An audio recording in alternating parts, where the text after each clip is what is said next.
ये मैथ देखने के बाद हर कोई कनाडा में घर खरीदने से पहले एक बार जरूर सोचेगा।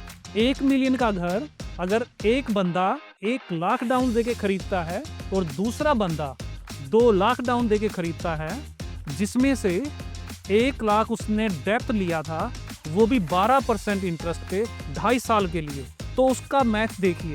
पहले साल उस पे इंटरेस्ट लगा $12,000 और बंदा अगर हर साल 40,000 पे बैक करता है तो दूसरे साल 60,000 पे उसका इंटरेस्ट बनता है $7200। तीसरे साल 20,000 बढ़ा और इंटरेस्ट लगा $2400, मतलब टोटल इंटरेस्ट पे किया 21,600। और अगर वो 30 साल अमोर्टाइजेशन के साथ 10% डाउन पेमेंट पे घर लेता है तो इंश्योरेंस लगता है $29,700 प्लस $2,376 टैक्स, मतलब टोटल $32,076। $10,000 से ज्यादा की सेविंग यहाँ हो गई और CMHC पे 30 साल तक का इंटरेस्ट भी नहीं भरना पड़ेगा। अब हर साल 40,000 पे करने के लिए पैसे कहाँ से आएंगे? अब हम मान लेते हैं कि मोर्गेज का इंटरेस्ट रेट है 3.79% और 10% डाउन पेमेंट और 3.89% फॉर 20% डाउन पेमेंट। तो 10% डाउन पे मंथली पेमेंट बनती है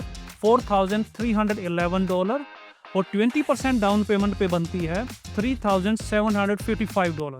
मंथली सेविंग्स $556 और annual saving $6,672 plus 20% down payment डाल के आपके पास इक्विटी ज्यादा होगी तो आप HELOC के लिए क्वालिफाई कर सकते हो, जहां से आपको लगभग $1,200 हर महीने इक्विटी में वापस मिल सकते हैं। तो आपको हर साल लगभग $14,400 प्लस $6,672, टोटल $21,072 तो यहीं से मिल गए। बाकी बचा हुआ $18,000-19,000 आपको अपनी सेविंग से डालना है, वो भी सिर्फ 2.5 साल के लिए। और 2.5 साल बाद 10% डाउन पेमेंट वाले घर की इक्विटी होगी लगभग $1,13,000 with no chance of refinancing.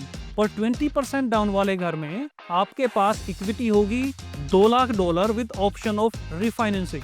इस रिफाइनेंस से आप एक दूसरी प्रॉपर्टी भी खरीद सकते हैं। तो प्रॉफिट हमेशा 20% डाउन दे के ही घर लेने में है, इवन अगर कुछ पैसे आप लोन लेके डाउन पेमेंट में डालते हो। क्या आप इस प्रोग्राम को क्वालिफाई करते हैं? ये जानने के लिए contact me on this number.